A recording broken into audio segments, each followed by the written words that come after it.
Wash a cup of long grain white rice under the tap. Add it to a pot with 2 cups of chicken broth, boil, cover, lower to a simmer, and cook until ready. Chop part of an onion and dice up the rest. Chop up some mushrooms.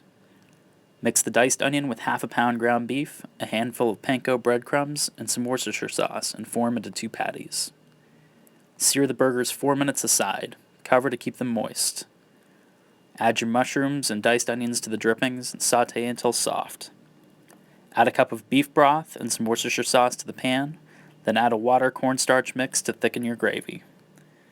Layer your mounds of rice with burger patties and a fried egg, and then ladle the gravy over the top of everything.